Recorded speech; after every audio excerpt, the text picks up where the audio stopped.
There were all sorts of cool storylines in the opening days of the NBA playoffs. Trae Young coming up big at Madison Square Garden. Damian Lillard leading the Blazers past the Nuggets. The big three of the Nets, a postseason debut. But right now, LeBron and the Lakers seem to be the focal point, either positive or negative. It started out this weekend with the report that he was at a promotional event for his tequila brand and might have to sit out for COVID reasons. Well, it didn't happen. The NBA wasn't going to do that. But then the Lakers dropped their series opener against the Suns. Devin Booker played great.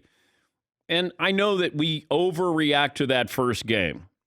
Let me wait till game 2. I always say, wait till game 2. And now, if you're down 0-2, now we have some concerns. No reason to panic yet. But it's the way they played that concerned me. LeBron started out great and then disappeared. Anthony Davis didn't start out, didn't end well. And this is where the rest of the lineup has to come through. But LeBron's got to take it upon himself. Now, hopefully you're healthy enough and you're able to do this. But, the COVID thing, like, come on. You got to be smarter than that. You're out there with Drake and your, promotional opportunity with your tequila brand. Really? But I've been saying you got to catch the Lakers early because you got LeBron missing time with the ankle injury and Anthony Davis is not 100%. By the way, Anthony Davis' best game of the season came a couple of weeks ago against the Phoenix Suns. He doesn't look anywhere near what he did a couple of weeks ago. If Phoenix keeps it rolling, this is going to be all LeBron all the time if they bow out. But if you're the Phoenix Suns, you're expected to win. In their minds, they're like, yes, we're a better team. We've been more consistent. We're healthier. We have home court advantage here. Let's wait until after game 2. Then I think we'll have a conversation.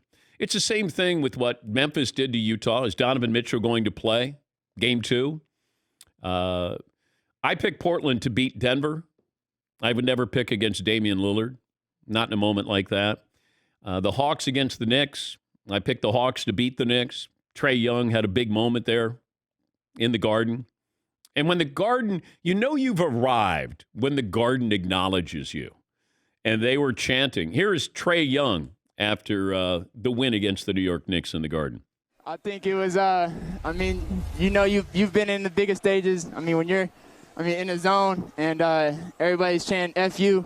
I don't know if any of y'all had that, but I've had it a couple times. I had it in college, and I had it again tonight. So, it got real quiet at the end. And for me, I wanted to hear those FU chants again. That's pretty good. And he's a kid. That's what's interesting.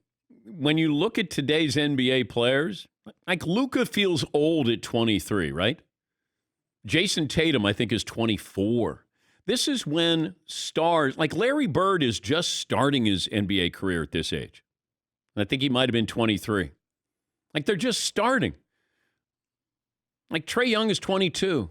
Like, Luka's, 22? Yeah, he just turned 22. Yes. Like, that's amazing.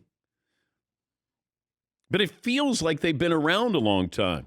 Well, Luka's got the old man game on top of that. Yes. Well, so does so does Jokic. Yes, Eden. That's got to be a real, I made it moment for Trae Young. Yeah. You're in Madison Square Garden, they're chanting F you at you, and you sink a game winner that's it, I've arrived. I'm on my way. Yeah, Paul.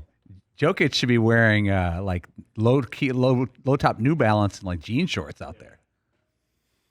But you know what Portland's game plan is? To let him score. Just don't let him be a facilitator. Don't let him rack up assists because he's a wonderful passer there. And they did a good job in game 1. Yeah, McClellan. Is the NBA in a little trouble? If the Lakers, I know it's one game and you can't, but if they lose this, the West is all of a sudden looking a little parched. Well, it's wide open, as we like to say. It is, right? Yeah. Hey, maybe the Clippers act like they're supposed to. But in game 1, I just don't. Who's the guy that you have to stop in game 1?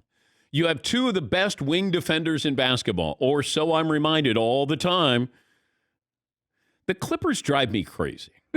You come in every Monday. I just, because remember we had that period where you had talking heads, analysts, radio hosts trying to tell everybody that Kawhi's a better player. He's past LeBron. No, he hasn't. Where is Kawhi? We love when he plays well. I like when he had great numbers, and I go, well, those are LeBron's career averages. You let Doc Rivers go, you're running out of excuses. And you got to stop Luka. And I'm watching this, and you got two of the best wing defenders, and you're guarding a guy on the wing, and you can't stop him. And it's not one of those where you go, God, that guy out there, he seems to be doing pretty well. Like, you can't be surprised. And the whole Patrick Beverly, and he's a pest on Luka. Luka is going, you got to be kidding me. But you got the best wing defenders. Isn't it time somebody when Jordan and Pippen were in their prime, there was nobody better on the perimeter. Like, those were lockdown defenders. These two, I'm still waiting. Feels like a lot of people have the combination for that lockdown defense. Like 18 to the right, 19 over here, 22. Oh, it's a triple-double for Luka Doncic. But game 2, how about we guard Luka? Now, do I think that those players are going to continue the supporting cast? I don't know. But the Clippers have a great opportunity here. Look, you mailed it in against Oklahoma City. You wanted Dallas. You didn't want to be in the side of the bracket with the Lakers.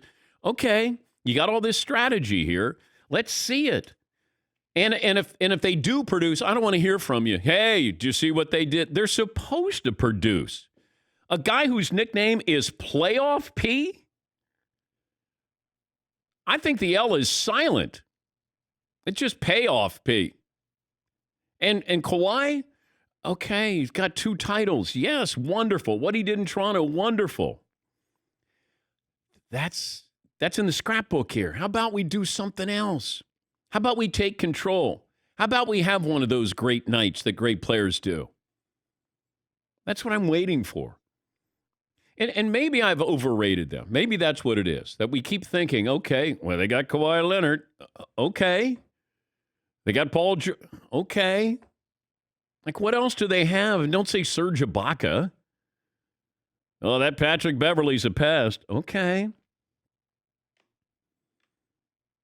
I just don't think we hold Kawhi accountable the way we do LeBron. And everybody was just waiting for Kawhi. He's better than LeBron. No, he's not. By the way, LeBron, you can't miss 3 free throws in a row. God. I know I nitpick, but these are things that great players do at the end of games. You make those free throws. You can't go 1 for 4. But you can't be mailing this in against the Suns. We saw that last year in the bubble. They won all 8 of their games. They were not messing around.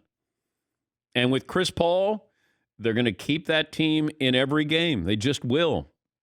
He knows how to be a leader on that team. We've seen that this year. So that's why I said you want the Lakers early, because I think once they start to get a little healthier, then you're not going to stop them. If they don't win the title, I think it's because they got knocked off early. Yeah, Paul. Wouldn't you have loved to have seen the meeting at NBA headquarters when they heard that LeBron was at a tequila event and broke protocol? Yeah, that's probably Commissioner Silver. We have some audio of his reaction. Yeah, that's the actual audio of the commissioner. Now, if you're LeBron, do you do a Commissioner Silver tequila? Oh, boom! Wow! Boom! Look at you. Yep. Maybe we just come up with a Commissioner Silver tequila here on the Dan Patrick Show. They got to be sitting there at the office thinking, well, we can't suspend LeBron because that's horrible for business. I know. We'll take a couple days of heat for giving him special treatment, but imagine if it went the other way and they said, we're going to make LeBron sit for 14 days. Are you kidding me? I know. He could have been crowd diving at a Lollapalooza event, and they're not suspending LeBron. No, he could have been in the gallery behind Phil Mickelson yesterday with no clothes on, and they're not suspending him. There's nothing he could do to get suspended for more than a game.